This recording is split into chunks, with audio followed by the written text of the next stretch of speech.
I have a lot of friends, and most of them I have had for over 10 years. I have had a friend group for 11 years, and in general have had lifelong friendships with so many people, which is why I am qualified to tell you what it takes to maintain beautiful, fruitful friendships and relationships. Hello, everyone. Welcome back to my channel. If you are new, welcome. Hi, my name is Chelsea, and on this page, we love to discuss all things self help, self improvement, and just becoming more aligned to the versions of ourselves that live our best, most beautiful lives. So if that's your vibe, subscribe down below. So, slightly different tone for today's video, but I figured as somebody who does have a lot of friendships in their life, and I'm not saying this to sound like I am better than everyone and I've cracked some secret code. I haven't. But what I have learned is that specific habits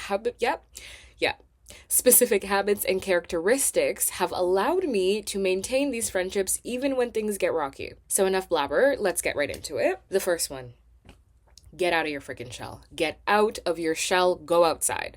You are not going to meet anybody if you are constantly doing the same routine that is go to work, maybe go straight home after that, and then decide to not talk to anybody and scroll or watch a bunch of Netflix. It's not gonna, you need to go outside. I feel like a lot of us have this idea of the types of friends that we want in our life, and sometimes those ideals can come in a certain form and a certain idealized form, and I think you need to get that out of your brain. Something that I have done for so long is made friends with so many different types of people, even though I have so many different types of interests. A lot of you guys are way too shallow about what it takes to make a friend. If this person doesn't dress exactly how you would like a friend to dress, or if this other person is not into the exact same things that you're into, you write them off completely, and I think that's a big no-go. Now, I'm not saying that you have to be finding or you have to attempt to find beautiful, deep connections with people that don't have similarities to you, but what I am saying is to stop being so rigid about what the characteristics of a friend are, especially when it comes to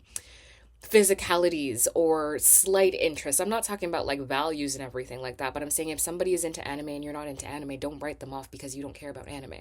You also need to put yourself in environments where you will actually make friends. So if you are into fitness, start going to the gym, find a run club, do whatever it is, find a Pilates studio, do whatever that might be to go outside and be able to socialize with people. And then on top of that, when you are going outside, don't just go in and then dip right after, not saying anything to anybody. If you're going somewhere into a space and somebody is wearing something that you like, or they smell really nice, or you just want to give them a compliment maybe about their hair or something, whatever it is, try to strike up conversation with people. I'm not saying by first conversation you have to feel like you're besties for life and create this lifelong friendship, but I am saying you need to start talking to people because that is how you connect. If wherever you are going, you are refusing to talk to anybody new, you refuse to go up to anybody new, expect people to solely just come up to you, and then when people are coming up to you, you're giving them absolutely nothing, you're not going to make any friends. And you're not going to maintain friendships that way either.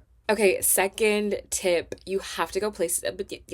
Okay, second tip, you have to go to places alone. So this is my favorite one. And some of you might be booing me. You might be throwing virtual tomatoes at me. I get it. I understand. As somebody who has been in a friend group for 11 years, and I'm talking like, again, there's 7 of us in this friend group. I understand what it feels like to want to stay in your comfort zone and know that you already have friends and not feel like you have a desire to go out without them. I will say, if you are looking to build any type of new friendships or new connections, you're going to have to go out alone because it increases your chances of meeting people so much more. As someone who goes out alone and enjoys solo dating and also loves to hang out with their friends and goes out in big groups, there is a drastic difference in how many times I am approached by people. I'm not saying like romantic wise, but in how many times I'm approached or how much easier it is to make friends when I'm with a group versus when I'm completely alone. And the reason is because when you are with somebody you know, you have that comfort. So you're not doing things that will challenge you. You're not stepping out of your shell. If I decide to go to a networking event and I am with somebody I know, I have a friend coming with me, we go to this networking event together, I am more likely to just stick to that friend that I know and explore the space with them as opposed to me going to this event by myself, scoping out the scene, finding some people that might be interesting, striking up conversation, even if it's something super general, because what else am I going to do? Stand there by myself and just look silly and stare? No, it forces you out of your comfort zone and you have to go talk to people. And by doing so, you might meet some people that you really vibe with. You will literally never know unless you take yourself out of this environment. And ask yourself as well, If you were by yourself and you were at an environment, if you were by yourself and you were at an event or a fitness space or whatever it is, if you see a group of people, how likely are you how likely are you to approach them when there's like 6 of them? I probably wouldn't approach a group of 6 people because it feels intimidating. Now, if I go to this event by myself or I'm in a space by myself and I see another person that's by themselves, I'm probably going to be a lot more likely to go up to them because it's less intimidating. I don't have to go through 7 other people. I don't have to try and talk to all of them at once. I can just go up to that person. So, if you are that person that refuses to go anywhere by yourself because you like the comfort of having somebody you know with you, just something to consider. Maybe just step out of your comfort zone. You never know I can't speak today. You never know what might come of it. Okay, next tip. You have to consider people's feelings when you are wrong. I don't know what the heck has gotten into us as a society, as a group, but I feel like a lot of us are very selfish. And I will say, take what I say with a grain of salt. I am somebody who was on the extreme end of people pleasing. I'm not there anymore, but just understand that is a perspective I am coming from, is leaning more towards caring about people and what they think as opposed to not caring at all. But I will say that we are humans, and in dynamics, it's not like it's completely natural for things to sometimes be a little bit rocky. It's sometimes normal for us to have disagreements or for things to feel a little bit weird. But what I think we need to start doing is considering people's feelings in general. If I'm going out with friend A, right, and friend A and I have planned this superb dinner date, right? We've planned a dinner date. We're going to hang out. It's going to be a great time. And out of nowhere, I decide to invite person B at the last second just because I felt like, hey, why not? I can kill 2 birds with 1 stone and just hang out with everybody at once. Don't do that. Don't do that. Ask person A first, I would say, for one, or just consider people's feelings. If someone has invited you to an event and you can't make it anymore, or you're going to cancel at the last minute, that's a bit rude. And if it's something that you can't control, are you going to show any type of remorse, or are you kind of just going to not show and then not communicate with them either? People are a lot more understanding than you think they are, but I will say we also absolutely will remember how people make us feel. If there is one thing we're going to remember about somebody, it's how they made us feel. And if I have a friend that makes me feel like I am unwanted or like they don't care about my friendship or the dynamic, I'm not going to continue to invest in them or in that relationship or continue to invite them anywhere if they're constantly flopping on me, if they're not thinking about how I might feel in any given situation. And I'm not saying to constantly just prioritize somebody else's feelings over your own, but I'm just saying to be somewhat considerate. Don't move through life like your actions are not impacting people, because no matter what we do, they are. And I'm not saying that you have to tiptoe around life and navigate your life as though you are scared to hurt anybody or impact anyone. That's not necessarily what I'm saying, but what I'm saying is that if you are doing something that might just be, not great for somebody else, or someone might feel a way about something, especially if you are close to them and you value that person and their friendship and their connection, just consider. Just consider it. Enough of this, well, I didn't mean to, so, well, that wasn't my intention, so it's not always about intention. Sometimes the impact is a lot more important than that. Okay, final tip in order to in order to maintain friendships and connections and just have thriving friendships, you have to show up. You have to absolutely show up. And this kind of relates into the previous point that I had, you have to be considerate of people's feelings and admit when you're wrong. You got to show up. If somebody has a graduation and they have invited you, do what you can to show up. And I am speaking to you as somebody who loves my bed. I love my room. I love to be in here. I love my solitude.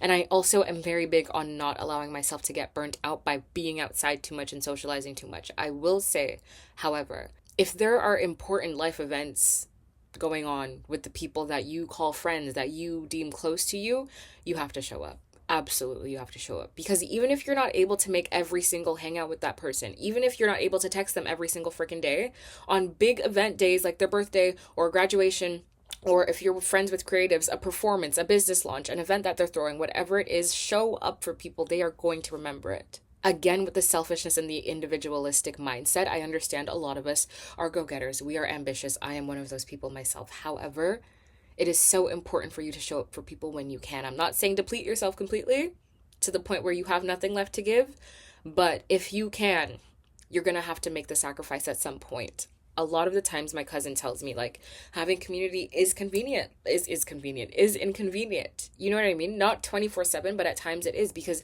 you're picking up people from the airport. You are staying up late sometimes on the phone to talk to your friend who might be going through a breakup or just like going through a hard time in general. You're showing up, you know what I mean? And sometimes it is a bit inconvenient. Maybe it does frig up your schedule a little bit. And I promise I get you. I am so totally somebody who's like really regimented and rooted in their schedule. But I will say, and this is me like just being, trying to be as humble as I can and as honest as I can, I am feeling a lot of my friendships suffer a little bit just because I am not a responsive person. I'm not going to come on here and act like I am the ultimate friend. I think I am very present when I am with people I love. I absolutely try to be there. But I'm a terrible texter. It's something I am working on. I'm getting better at it.